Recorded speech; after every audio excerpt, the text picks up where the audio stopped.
Namhlanje ke siwasha nazi inwele za client wami uthe ucela ngimashele inwele zakhe nje ngimlungisele cause bese imoshe kakhulu ayigcoba kakhulu ugeli inwele ukuthi uyigcoba everyday maye emsebenzini. Okay ke ngathi mina letha geli ngulethi ngulungisele inwele zakho ukuthi nje zibuyele esimeni zibe zintsha ntsha.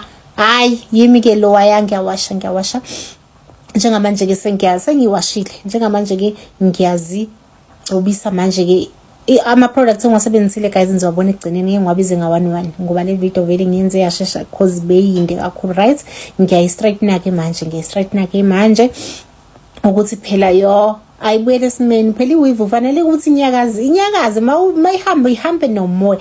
Ngithi mina kumele ihambe nomoya ingahambi nomoya ithule nje ayicela amafutha no ayijabulisi ugeli bengajabulanga ke yayibona nje manje yaqala iyabonisa impilo manje ukuthi siyahamba manje sambe manje yona straightness sami senza zona ke i-wall straightness sami ngisebenzisa i-wall wonke umuntu une straightness yakhe as recommendayo nami ngithi i-wall ngenzela one bona siyele emaphethelweni manje sayiqeda sesenza iclosure ke lapha phezulu njengamanje sesiqedile yonke iweave so nayibona manje ukuthi siyaqala siba right.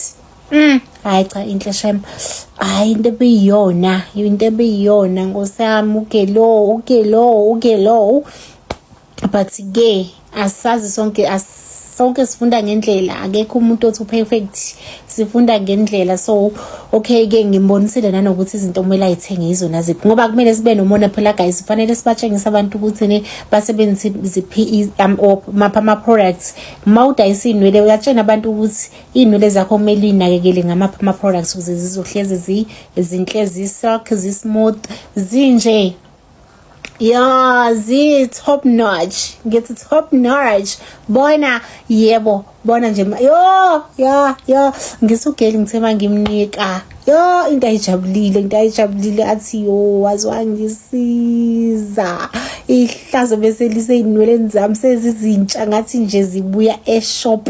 Ngathi zifika namhlanje. Ngithi yes girl. Ngithi ngutshela ukuthi mina ngizokwenza njengamanje sithi fafake isiram manje nje kancane kakhulu nje sithe nje punch one sasisithi sesiqedile nje siyiqedile kahle uyayibona zinhle kanjani manje yo zazi inhlino lezi kantombazana Jesus